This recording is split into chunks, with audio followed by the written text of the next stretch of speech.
Olá, senhores, olá, senhoritas. Espero que todos vocês estejam bem. Hoje eu estou voltando para continuarmos, a parte 2 do nosso vídeo sobre o classicismo. Na última gravação, nós falamos a respeito das principais características, desse período. Falamos do contexto histórico, social, artístico, Falamos a respeito do Sá de Miranda, que foi o introdutor do classicismo em Portugal.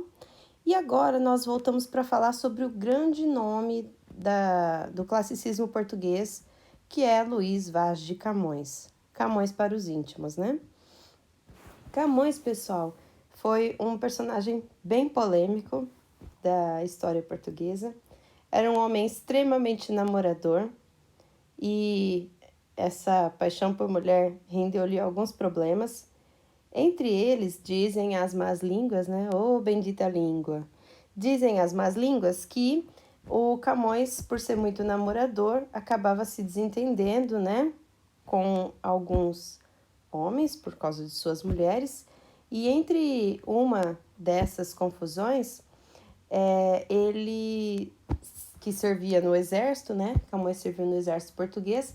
Dizem as más línguas aí que ele se desentendeu com um dos soldados lá do exército, deve ser outro nome, não deve ser soldado, mas enfim, com um colega lá das Forças Armadas, e por causa de mulher, gente, sempre. E aí isso rendeu um duelo, e nesse duelo de espada, ele perdeu um olho. Mas isso também não serviu muito de lição, não. Porque ele ainda tinha o outro, e aí agora com o fechado ficava mais fácil para piscar para as meninas com outro olho. Então ele ainda piscava com outro olho. Em consequência disso, ele acabou sendo exilado, Ele, não sei se todo mundo sabe, quando a pessoa é exilada, ela é mandada para fora do seu país. Ela é obrigada a viver num país estrangeiro, de preferência um país que não seja tão bom quanto o seu, Para ser um castigo, assim, exemplar, E aconteceu isso com ele.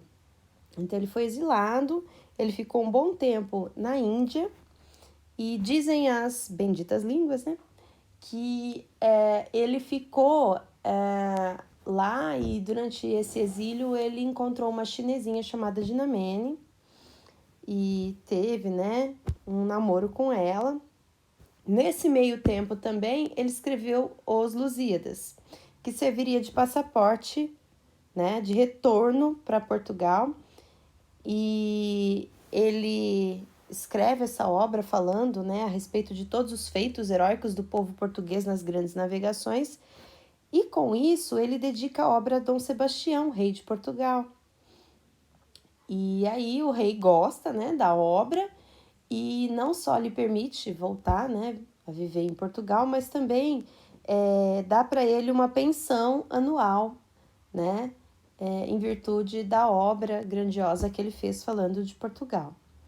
Mas, ao que consta, essa pensão, assim, às vezes o rei lembrava, o outro ano ele esquecia, atrasava, e dizem as más línguas que Camões morreu e foi enterrado com roupas alheias, inclusive,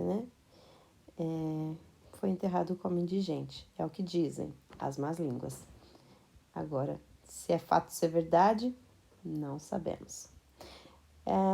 Interessante, pessoal, é que o Camões, do ponto de vista da escrita, ele começa a aproximar cada vez mais o português do que a gente entende hoje como língua portuguesa. É com ele que a língua começa a se afastar mais daquele português arcaico, o galego português, que parece mais espanhol do que português.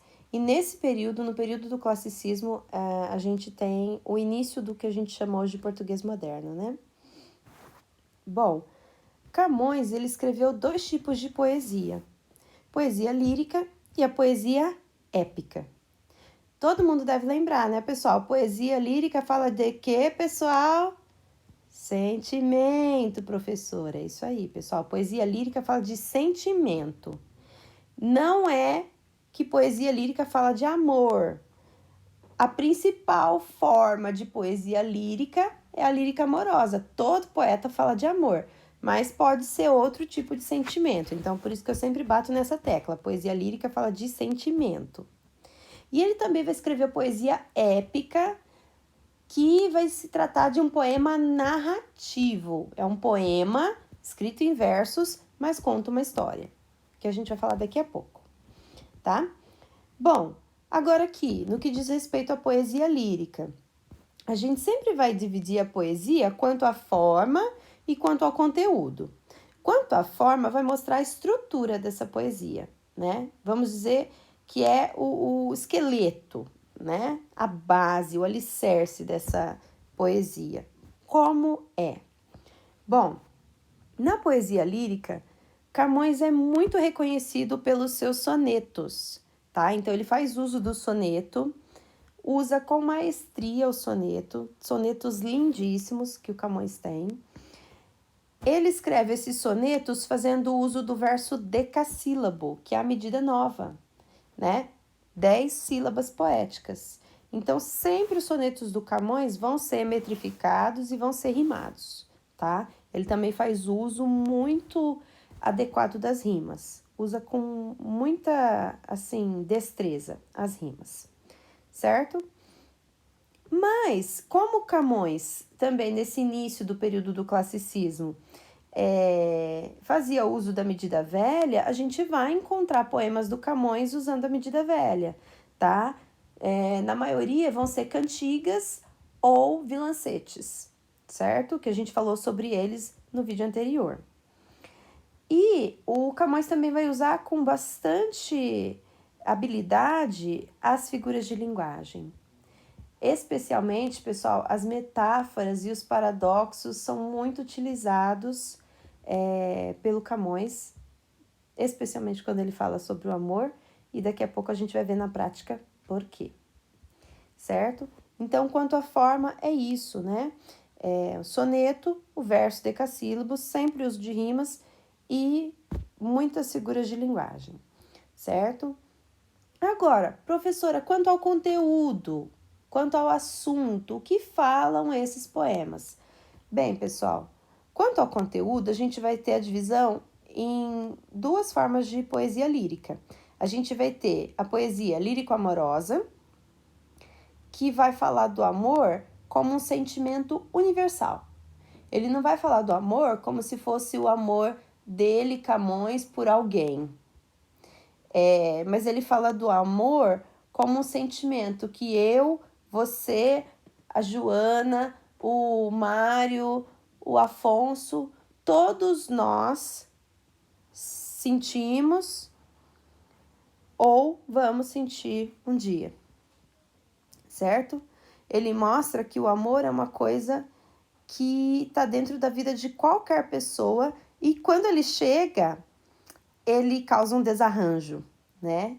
E ele vai mostrar com as figuras de linguagem muito bem qual é esse desarranjo que o amor traz no nosso coração. Nessas poesias, a mulher geralmente é vista como idealizada e distante. Não tem aquele amor ainda em que a mulher aparece ativa, correspondendo a esse amor, próxima do eu lírico. Não, ainda não. Ela ainda é idealizada, essa mulher distante, né? Que ele não é capaz de alcançar. E nessas poesias, o Camões faz uso do que a gente chama de neoplatonismo, né? O famoso amor platônico, aquele amor não correspondido, que faz a pessoa sofrer, que causa, né? O sofrimento, a angústia, né? Então, esse neoplatonismo também vai estar presente. Quando se fala em neoplatonismo, é mais do que simplesmente um amor não correspondido. A gente fala assim que é para vocês entenderem, mas o neoplatonismo trata de questões mais espirituais do que físicas. Esse amor, ele acontece em ideia, é mais sentimento do que toque, não existe toque, né? Eu amo você, você me ama e eu sinto algo muito profundo por você ou você por mim, mas isso não passa de ideia, né? Não passa de sentimento, não se concretiza em ação, certo? Então, esse amor platônico é nesse sentido, de que ele fica só no pensamento, como ideia, como sentimento, mas não se concretiza fisicamente, ok? Mas, pessoal, junto com essa poesia lírico-amorosa, vai vir um outro sentimento que invade o homem do classicismo, desse período tão diferente, né? E esse homem vai se sentir bastante perdido. Lembra que eu disse a vocês que ocorrem grandes mudanças nesse período do classicismo? A gente falou no vídeo anterior, né? Por exemplo, as grandes navegações fazem com que tudo que eles conheciam como verdade caia por terra.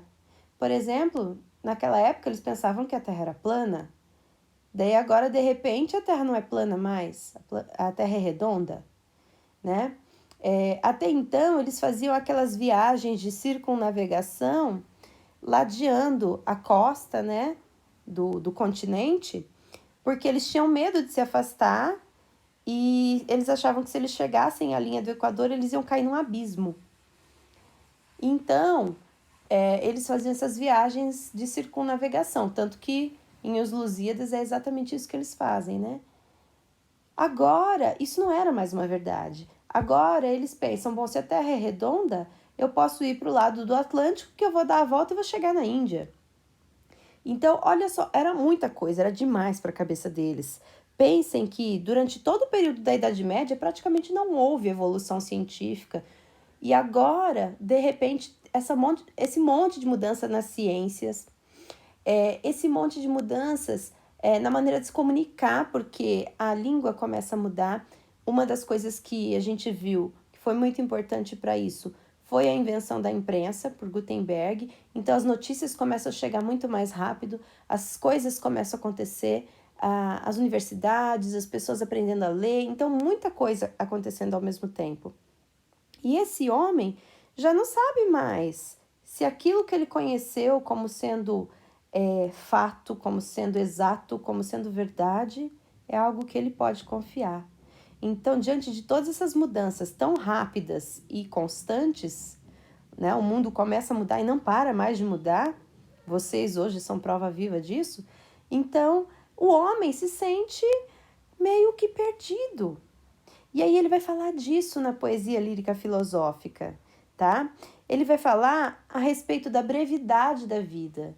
Ele percebe que o tempo de duração da sua vida é tão curto, perto de todo o restante, que ele se sente pequeno demais, né? Então ele percebe que a vida é muito breve e quando ele acha que está aprendendo, ele descobre que está na hora de ir embora, né?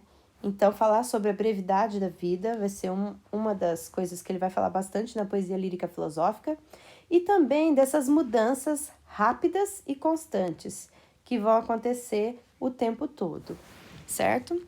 Agora, para a gente falar sobre isso na prática, olha só, vamos ver um poema emblemático do Camões, né? Que diz: amor é fogo que arde sem se ver. É ferida que dói e não se sente. É um contentamento descontente. É dor que desatina sem doer. É o não querer mais que bem querer.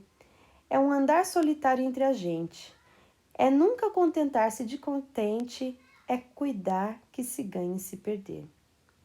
É querer estar preso por vontade. É servir a quem vence, o vencedor. É ter com quem nos mata a lealdade. Mas como causar pode o seu favor nos corações humanos amizade, se tão contrário a si é o mesmo amor? Então, observem como o Camões fala do amor de uma maneira universal, mas muito, muito bela. Então, ele não está falando de um amor específico, né, que ele viveu, ou que eu vivi, ou que alguém viveu. Mas ele está falando que o amor, ele causa muitas coisas dentro da gente, né? Para expressar essa complexidade, esse sentimento complexo que é o amor, ele usa uma figura de linguagem muito importante. Ele usa o paradoxo, né? O paradoxo, pessoal, vocês devem lembrar, é quando eu junto duas ideias que são contraditórias, como uma bola quadrada. Por exemplo, se é bola não é quadrada, se é quadrada não é bola, né? E aqui ele diz, o amor é fogo que arde sem se ver. Quer dizer, arde e a gente não percebe, a gente não sente. Mas se arde, como é que a gente não sente? Né? Ele continua na mesma linha de raciocínio. Ó, é ferida que dói e não se sente. Se dói, é porque a gente está sentindo. Mas ele diz que dói e não se sente. É um contentamento descontente, porque você está feliz com aquela pessoa, mas ao mesmo tempo alguma coisa acontece e você fica chateado, né? É dor que desatina, que lateja, sem doer. Como que tá latejando e ao mesmo tempo não dói? Né? É o tipo de coisa que deixa a gente confuso. O amor deixa a gente confuso. É o não querer mais que bem querer. Então, por um lado você não quer, mas por outro você quer bem demais aquela pessoa, né? Você não quer sofrer por amor, mas você prefere sofrer do que não ter o bem querer, o amor daquela pessoa. É um andar solitário entre a gente. É como se você estivesse no meio da multidão e se você não tiver a pessoa amada, você tá mais do que sozinho, né? É nunca contentar-se de contente. É cuidar, é pensar, cuidar aqui no sentido de pensar, viu, pessoal? É pensar que se ganha em se perder, porque quando você ama alguém, você prefere perder o que quer que seja para estar com aquela pessoa e ainda assim você está saindo ganhando, né? Então, ele mostra essa complexidade do amor. É querer estar preso por vontade, é servir a quem vence, o vencedor. Então, quando a gente ama, a gente se subjuga, a gente se coloca na condição de vencido, mas não é triste ser vencido. Quando a gente é vencido pelo amor, a gente ainda assim se sente feliz, né? É ter com quem nos mata, com quem nos faz sofrer, lealdade. E aí ele pergunta, como que esse sentimento pode causar favor, trazer algo bom nos corações humanos, trazer amizade, se tão contrário a si é o mesmo amor, se ele traz tantas coisas que fazem sofrer, né?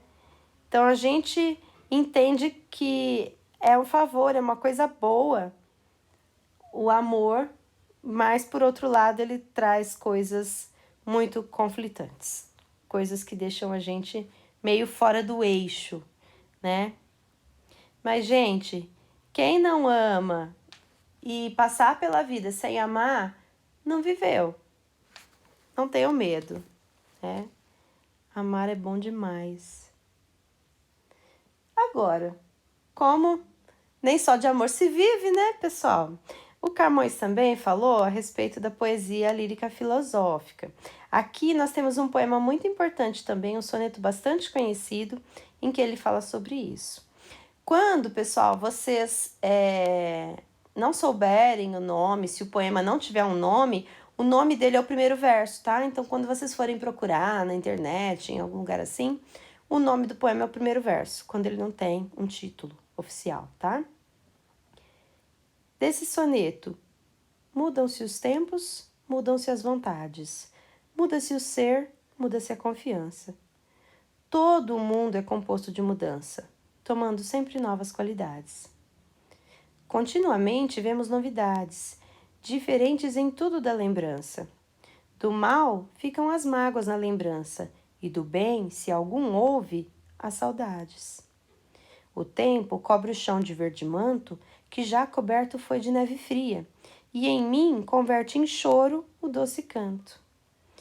E, afora este mudar-se cada dia, outra mudança faz de maior espanto, que não se muda já como soía.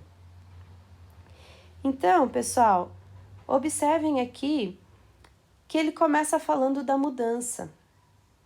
Mudam-se os tempos, mudam-se as vontades. Então, o tempo está diferente. E aquilo que as pessoas costumavam desejar também está diferente, mudam-se as vontades. Com isso, muda-se o ser, as pessoas mudam, muda-se a confiança, a gente já não confia mais nas coisas que confiava antes, porque aquilo que a gente achava que era verdade, hoje já não é mais. E aí ele conclui, todo mundo é composto de mudança, então o mundo inteiro está cheio de mudanças, tomando sempre novas qualidades, então as coisas mudam a cada momento, a cada dia, a cada instante. E aí ele continua, continuamente vemos novidades, então as novidades acontecem o tempo todo. Diferentes em tudo da lembrança, diferente de tudo que eles lembravam antes. Então as coisas não são mais como eram antes. E aí temos os dois lados da questão. Do mal, das coisas ruins, ficam as mágoas na lembrança. E do bem, se houve algum bem, ficam as saudades. Então fica saudades das coisas boas de antigamente, né? E das coisas ruins a gente fica só com as mágoas, né? Na lembrança. E aí ele continua falando dessa mudança. Ele fala, o tempo cobre o chão de verde manto, que já coberto foi de neve fria. Então, hoje, eu tenho o chão verde, né? E aí, esse chão verde é de quê? De grama, de relva, que acontece em que época, pessoal? Na primavera. Mas antes da primavera, o chão estava coberto de quê? De neve fria, não é? Por causa do inverno. Aqui não neva, mas lá em Portugal, né, nas regiões lá, chega a nevar, dependendo da época. Então, ele fala que o tempo todo a gente vê mudanças, né? Era inverno, agora é primavera. Antes, ele tinha uma postura, agora ele tem outra. Ele diz, ó, e em mim, essa mudança, e em mim converte em choro o doce canto. Antes era doce canto e hoje isso se converte em choro. Por quê? Porque a pessoa não se sente feliz, né, adaptada com esse novo contexto. E aí ele finaliza. E afora esse mudar-se cada dia, né, apesar dessas mudanças todo dia que a gente vê, outra mudança faz de maior espanto. Então, acontece uma outra mudança que causa ainda mais espanto. More é maior espanto, né? Então, agora a gente percebe uma outra mudança ainda maior, que causa muito espanto. Aí, depois dos 2 pontos, é que ele responde que não se muda já como soía. Soía aqui é costumava. Então, as coisas não mudam agora como costumavam mudar antigamente. Então, o jeito de mudar mudou, né? Antes as coisas mudavam, mas era sempre do mesmo jeito. As estações sempre mudaram, mas era sempre do mesmo jeito, né? Agora o jeito de mudar mudou. As coisas mudam muito mais rápido e de uma maneira muito mais constante. Então, aqui nós temos um exemplo bem bonito, eu acho bem bonito esse poema, né? Pra gente que é mais velho e que acompanha vocês nasceram numa época de mudança, né? Internet, Wi-Fi, tudo isso é comum para vocês, mas para quem nasceu numa época em que não havia computador, era a máquina de datilografia, em que havia telefone fixo, depois o celular era um tijolão que mal fazia ligação. Então, se vocês olharem para trás, pensarem nos avós de vocês e na dificuldade que eles têm para se adaptar, vocês vão entender esse sentimento que o homem do classicismo passou, né? Essas mudanças rápidas e constantes, ok? Mas nós temos também aqui um exemplo da poesia do Camões em medida velha. Aqui nós temos um poema que se chama Menina dos Olhos Verdes. Ele é conhecido como Menina dos Olhos Verdes, né? Começa com um mote, que é o motivo para se fazer o poema, né? Menina dos olhos verdes, por que me não vedes? Né? E aí ele desenvolve esse mote aqui nas voltas. Ele diz, eles verdes são, e têm por usança na cor esperança, e nas obras não. Vossa condição não é de olhos verdes, porque me não vedes. Isenções a molhos, que eles dizem terdes, não são de olhos verdes, nem de verdes olhos. Sirvo de giolhos, e vós não me vedes. Por que me não vedes? Havia de ser, porque possa vê-los, que uns olhos tão belos não se hão de esconder. Mas fazeis-me crer que já não são verdes, porque não me vedes. Verdes não o são, no que alcanço deles. Verdes são aqueles que esperança dão. Se na condição está serem verdes, por que me não vedes? Então, olha só, aqui nós temos o eu lírico reclamando de uma bela menina de olhos verdes, mas que não corresponde ao seu amor. Então ele diz, eles quem? Os olhos, né? Eles verdes são, e tem por usança, por costume, ter na cor esperança, né? O verde é símbolo de esperança. Mas nas obras, naquilo que eles fazem, eles não dão esperança, não. Ele diz, a vossa condição não é de olhos verdes. Na verdade, eles não são verdes, não. Por quê? Porque eles não me veem, porque me não vedes. Isenções a molhos, que eles dizem terdes, então, todas as concessões, as muitas, a molho aqui é muita, tá?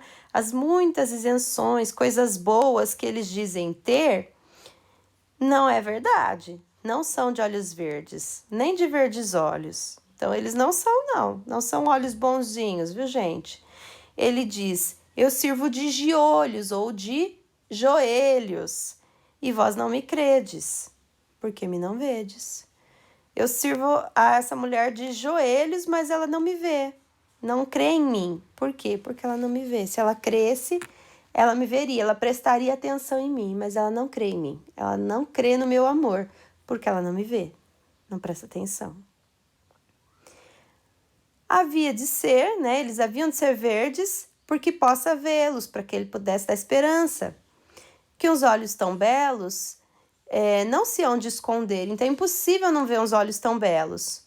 Mas aquilo que eles deviam fazer, eles não fazem.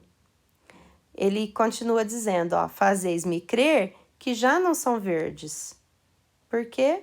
Porque me não vedes.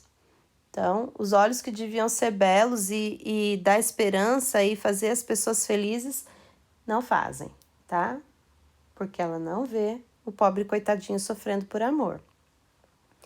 E aí ele finaliza, verdes não o são no que alcanço deles. Então, no que eu percebo deles, eles não são verdes. Podem ser verdes na cor, mas na atitude eles não são verdes. Verdes são aqueles que esperança dão, e eles não dão. Se na condição está serem verdes, né? Por que me não vedes? Então, seus olhos não são verdes, porque você não me vê, então não são verdes. Certo? Então, um poema bem bonito, em que ele usa a metonímia aqui, viu, gente? Quando ele fala olhos verdes, ele tá não se referindo só aos olhos, mas referindo à amada como um todo, né? Então, ele usa a parte, que são os olhos, para se referir ao todo, que é a amada, e destaca essa característica, né? O olhar feminino, como sendo bonito, e ele aproveita a cor verde para falar que ela devia amá-lo, aceitá-lo, cuidar dele e tudo, mas ela não o faz, ela o rejeita, certo? Então, uma maneira bem bonita de falar da rejeição amorosa. Aqui, na sequência, vamos falar um pouquinho da poesia épica. Como eu mencionei há pouco, o poema épico é um poema narrativo. Então, é escrito em versos, no entanto, conta uma história, tá? A poesia épica escrita pelo Camões se chama Os Lusíadas, tá? Como eu mencionei para vocês, acho que eu mencionei, não sei se foi na aula ou se foi no último vídeo, Os Lusíadas significa os portugueses, certo? Então, Os Lusíadas vai falar justamente da história de Portugal, da bravura do povo português diante das navegações. Bom, quanto à forma, a estrutura de Os Lusíadas, É um poema narrativo bem grande, pessoal. Ele é composto por 8.816 versos, divididos em 1.102 estrofes, tá? Então, são 1.102 estrofes, como cada uma tem 8 versos, então dá 8.816 versos, tá? O poema é escrito em oitava rima. Oitava rima é esse sistema de rimas em que eu rimo sempre alternando A e B, A e B, e nas duas últimas eu uso as paralelas, CC. Então, vai ficar A, B, A, B, A, B, CC. Sempre assim. Gente, imagina você escrever 8.816 versos, todos com 8 versos por estrofe, e todos usando essa oitava rima. Não deve ter sido fácil, precisa muita maestria. E não só isso, não era só em oitava rima, não. Todos os versos eram decassílabos. Decassílabos heróicos ainda, tá? Verso decassílabo é aquele que tem 10 sílabas. O heróico, ele sempre tem acento tônico na sexta e na 10ª sílabas poéticas, tá? Se eu não me engano, tem 4 versos só de Os Lusíadas que são sáficos, que tem acento na 4ª, na 8ª e na 10ª. Mas, de maneira geral, dá para dizer que no todo ele tem versos decassílabos heróicos, sempre batendo a sílaba tônica na 6ª e na 10ª sílaba. Gente, com certeza precisa um exílio para fazer um negócio desse, porque não é fácil não, certo? Então, é uma obra que, assim, tem muito de estrutura, é uma estrutura bem correta, bem rígida, mas para fazer um poema tão estruturado, às vezes tem algumas partes dos Lusíadas que eu vou falar a verdade para vocês. Tem algumas partezinhas que são meio chatinhas, tá? Eu sou professora, mas eu falo a verdade. Tem umas partes que são um pouquinho enfadonhas, tá? Mas vale muito a pena ler, vale mesmo, tá? Vale a pena passar pelas partes que não são tão legais. Bom, quanto ao conteúdo, quanto ao assunto, de que os Lusíadas vai falar? Os Lusíadas vai contar a viagem de Vasco da Gama às Índias, tá? Esse poema ele é composto de 10 cantos. Esses cantos seriam como se fossem capítulos, tá? Então, são 10 cantos, 10 capítulos, vamos dizer assim. E esses capítulos estão divididos em 5 partes. A primeira parte, que tem algumas estrofes, e não vou lembrar de cabeça quantas, né? Ela vai falar a respeito do assunto que vai ser tratado no poema. Então, o poeta vai contar para nós sobre o que ele vai contar nesse poema tão grandioso. Ele vai falar, né, das praias e dos varões assinalados, importantes, dos homens importantes que estiveram nas praias lusitanas e partiram por mares nunca antes navegados, e foram muito além da Taprobana, que era a região ali do Ceilão, né? Que era o limite conhecido para navegação ali. Então, eles foram muito além do limite conhecido. E aí, fala que eles fizeram atos tão heróicos que iam além, sobrepujavam a força humana, né? Então, ele vai falar sobre isso no prólogo, que é como se fosse a introdução, onde ele mostra que assunto vai ser tratado no poema. Aí, depois de fazer o prólogo, ele faz a invocação, que é uma coisa comum às epopeias antigas, né? Então, faz parte da tradição clássica. Na invocação, pedir a ajuda, a inspiração de alguma entidade mitológica.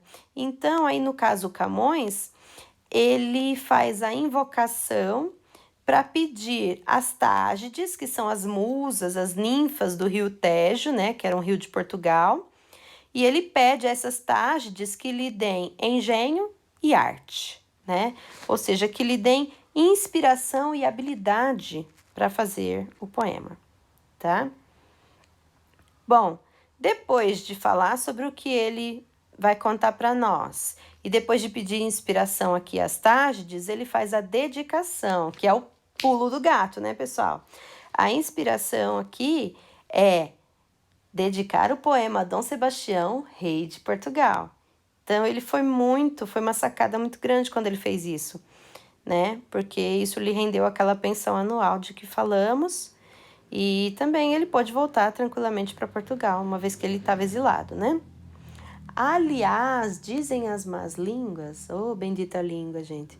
Dizem as más línguas que quando ele estava voltando para Portugal, o navio dele naufragou. E diz que ele estava com o rolo, né? Na época, com vamos dizer assim, o protótipo, vamos dizer assim, dos Lusíadas, né? E aí diz que ele olhava e por um lado ele estava trazendo a Dinamene, a chinesinha que ele estava namorando, e aí ele olhava e falava, salva a Dinamene, salva os Lusíadas, salva a Dinamene, salva os Lusíadas. O que ele fez? Salvou os Lusíadas. Aí depois fica fazendo poeminha, né, pra amenizar a consciência falando da Dinamene, né? Sem vergonha esse Camões, não falar nada, viu? Brincadeira, viu, pessoal? Mas olha, aqui na narração, a gente vai ter praticamente o poema todo, tá? Essa parte da narração vai começar, tipo, lá pro meio do canto 1 e vai praticamente até o final do canto 10, né? Aí no finalzinho do canto 10 a gente tem o epílogo. O que vai ser a narração? Vai ser a história propriamente dita. Essa história vai começar falando desde quando Portugal foi fundada por Luso até o período em que eles fazem as navegações e voltam para Portugal. O que acontece? Tem alguns episódios que são considerados episódios bem importantes, assim, de Os Lusíadas. 3 episódios estão sempre aí nos livros didáticos, estão sempre nos vestibulares, já caíram muito em vestibular, inclusive, que são o episódio do Gigante Adamastor, o episódio da morte de Inês de Castro e o episódio do Velho do Restelo. O que acontece? A história de Os Lusíadas começa em media res, como a gente costuma dizer, no meio do caminho. Nessa história, os homens partem, né, com Vasco da Gama, e quando eles estão já no meio do caminho, é contado para nós que está tendo uma reunião no Olimpo, porque Baco e os seus associados consideram que o Oriente é domínio dele e que os portugueses não podiam ir navegando para o Oriente, que eles estavam invadindo seus domínios. Agora, Vênus e os seus associados também são a favor dos portugueses. E aí, isso causa um conflito. Para desempatar, ocorre o voto de quem? De Minerva. Então, Minerva vota a favor dos portugueses. E aí, eles são permitidos de fazer a viagem. No entanto, o que acontece? Baco ele vai colocar empecilhos ao longo de toda a viagem. Então, a história começa com eles já no meio do caminho, eles vão fazendo as paradas para reabastecer, para ter mais alimento, água, tudo que eles precisavam, né? Eles iam parando, eles foram ladeando a costa africana, parando em regiões que depois se tornam províncias, né? De Portugal. Entre outros lugares, mostra uma parada em Mombaça, uma parada em Melinde, e aí em Melinde, o rei de Melinde começa a conversar com Vasco da Gama e pede para ele que ele conte a história de Portugal. Ele fala, olha, eu vejo pelo jeito de vocês, pela maneira de se portar, que vocês são um povo muito nobre, um povo forte. E eu queria saber mais sobre a história de vocês. Por favor, me conta a história de vocês. E aí é nesse momento em que o Vasco da Gama vai retroceder a narração e vai contar desde a fundação de Portugal por Luso, né? Vai contar os primeiros fatos históricos portugueses, as histórias dos primeiros reis portugueses. E aí, quando ele fala das histórias dos primeiros reis portugueses, ele vai contar um episódio muito importante, que é o episódio da morte de Inês de Castro. Na época do reinado de Dom Afonso IV, que era rei de Portugal, o filho dele, que era Dom Pedro, não é o nosso Dom Pedro aqui do Brasil não, gente, é outro Dom Pedro, bem antes daquele, tá? Então, o Dom Pedro, ele se apaixona por Inês de Castro, que era a aia, né, da Dona Constância, ela era empregada lá a dama de companhia, vamos dizer assim, da Dona Constância. Ele se apaixona por ela e, em segredo, tem 3 filhos com ela. Ela morava ali às margens do rio Mondego e sempre ficava ali choramingando pela ausência do Dom Pedro, conversando com as flores do campo, conversando com o rio, sobre o seu amado que estava sempre longe, de como ela sentia saudade dele, tudo isso. Só que havia um grande problema. Inês era de origem castelã. O reino de Castela, né, ficava na Espanha, né? Então, como ela era de origem espanhola, os ministros do rei começam a ficar com muito medo de que Dom Pedro assuma Inês como rainha, de que ele assuma os seus filhos como sendo legítimos, porque se isso acontecesse, Portugal podia cair em domínio espanhol. E eles tinham muito medo de que isso acontecesse. Eles não queriam a fusão dos reinos. Então, por causa disso, em uma das muitas viagens que o Dom Pedro fazia, né, por causa das coisas do reino, os ministros atormentam o Dom Afonso IV, que era o rei, até que ele permite aos ministros mandarem matar a Inês. E aí Inês de Castro, a bela, doce, jovem Inês, é morta na frente dos seus filhos, né? Mas antes de sua morte, o Camões retrata com uma beleza muito grande. Eu acho que para mim, é o episódio mais bonito de Os Lusíadas, é a morte de Inês de Castro. Pena que é um episódio grande, não vai dar para trazer tudo aqui na aula, mas é um episódio muito bonito. Quem puder, depois leia na íntegra, né? Pelo menos o relato da morte de Inês de Castro. Ela tenta dissuadir o rei de matá-la, pede para ser mandada embora, exilada, para ela poder cuidar dos filhos, enfim. Mas não adianta nada, né? Os algozes matam a Inês e depois de matar a Inês, o Dom Pedro volta e, enfim, fica muito bravo com a história toda e ocorre uma desavença muito grande entre ele e o pai. Mas o Vasco da Gama conta esse episódio, inclusive, para o rei de Melinde, né, da morte de Inês, diz que foi uma coisa muito triste que aconteceu. E aí depois ele vai contando, né, as outras histórias dos outros reis, tudo que foi acontecendo na sequência. E aí depois ele conta que quando eles estavam saindo do cais do Restelo, aconteceu um fato interessante. Um senhor, um velho, de aspecto respeitoso, chegou no cais e fez uma coisa que eles não imaginavam. Lembra que eu disse que a história começou em media res, começou no meio do caminho? Começou quando eles já estavam em alto mar? Então, agora, para o rei de Melinde, ele conta o que aconteceu antes da partida. Ele diz que esse senhor, esse velho de aspecto respeitoso, chegou no cais e começou a falar com os marinheiros, se dirigir aos marinheiros e falar para eles que eles não deviam fazer essa viagem.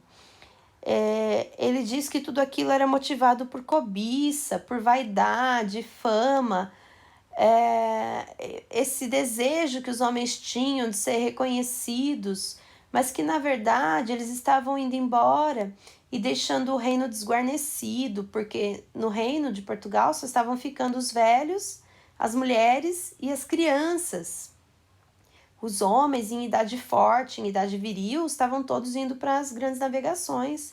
E aí ele fala, para que vocês querem isso? Vocês vão deixar a família, todo mundo aqui.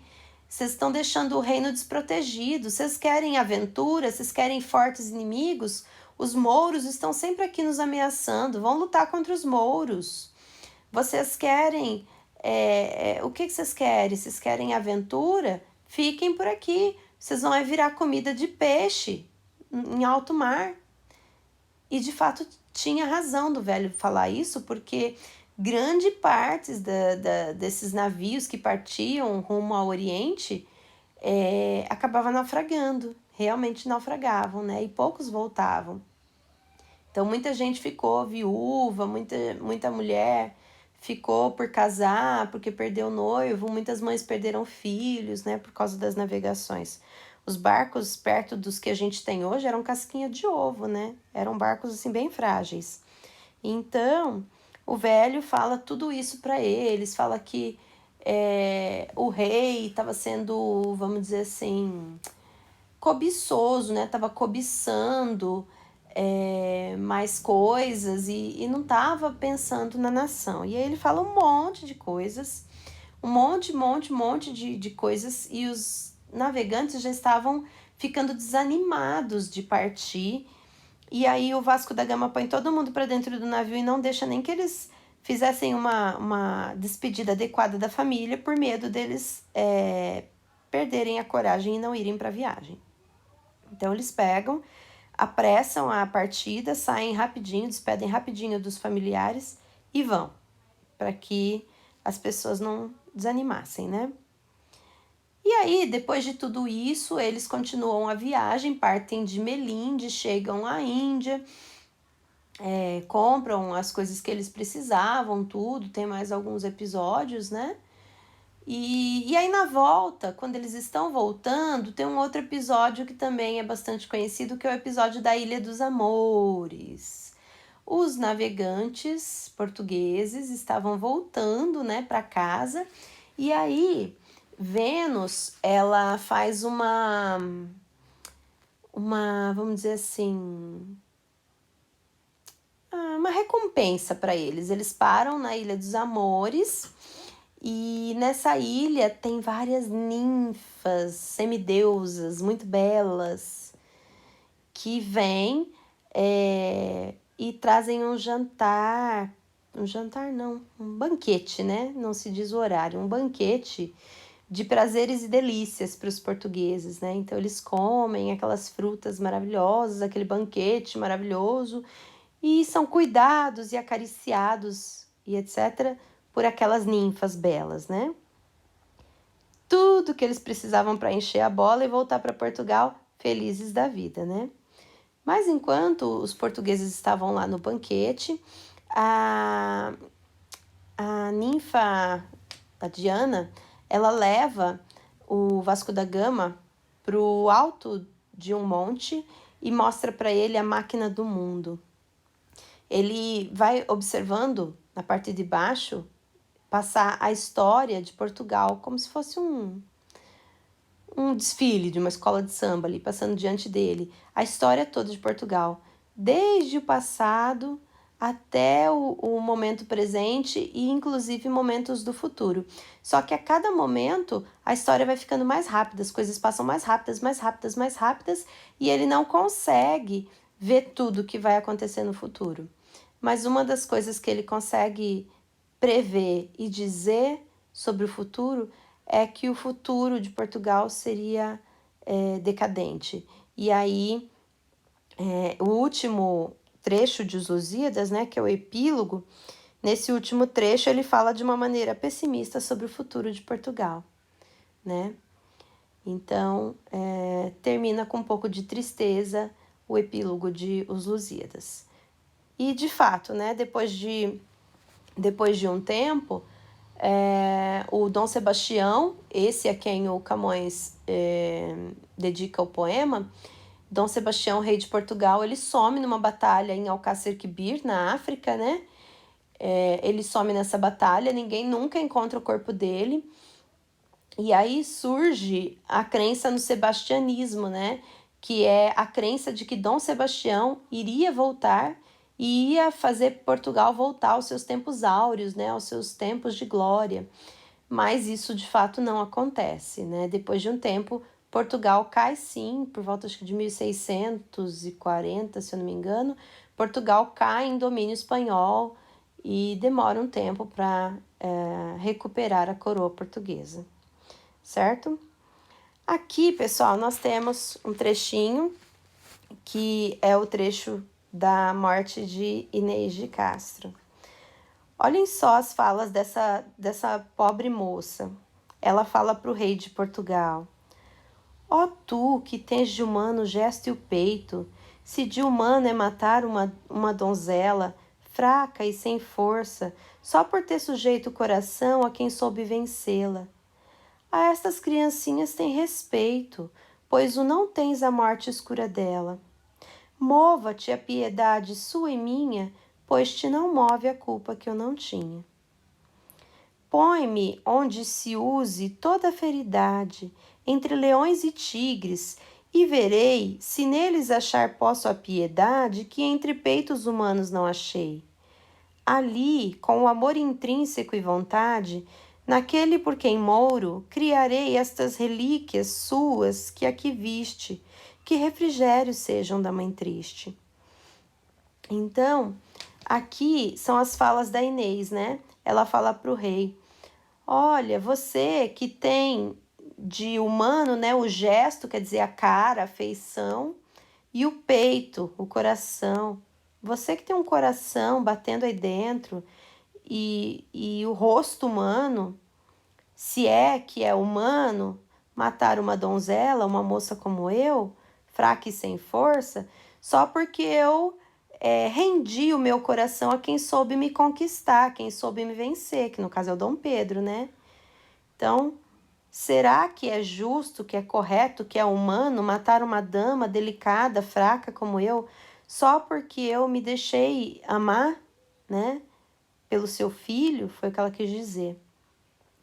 Ela fala: bom, se o senhor tem de humano o gesto e o peito, se o senhor não tem respeito por mim, né, que sou uma dama, uma moça fraca, a estas criancinhas tem respeito. Então, se não for por mim, pelo menos tem respeito a essas criancinhas, que na verdade eram os netos dele, né?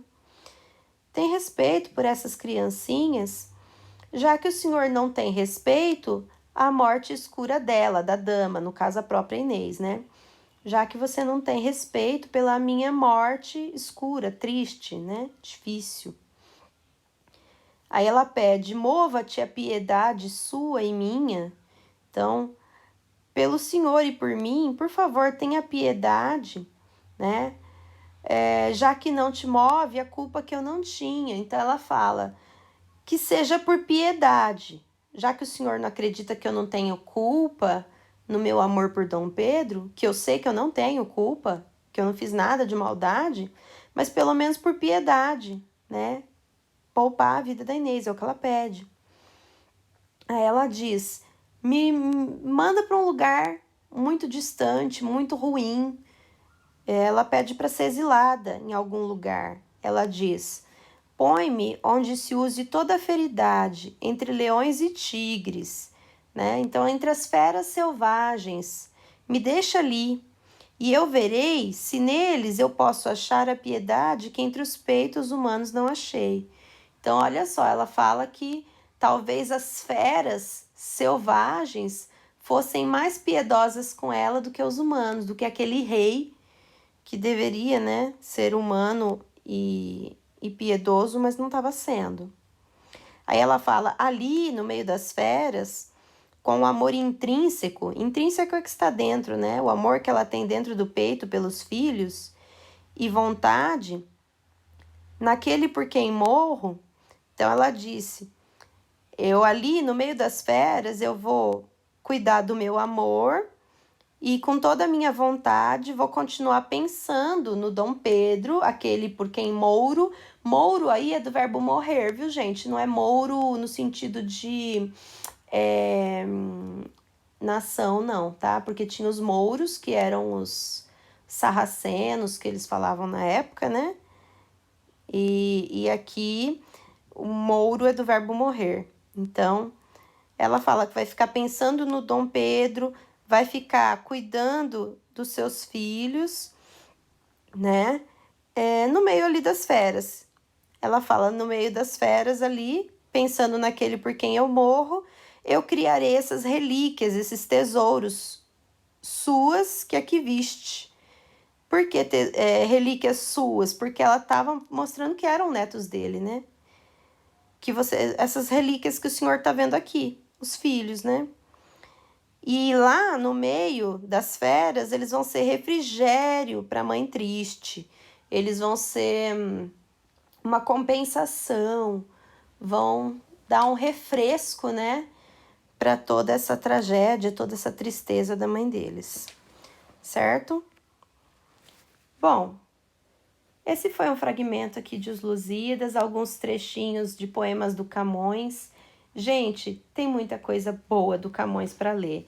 Então, vamos embrenhar nessa história, vamos navegar por esses mares de palavras tão belas, certo?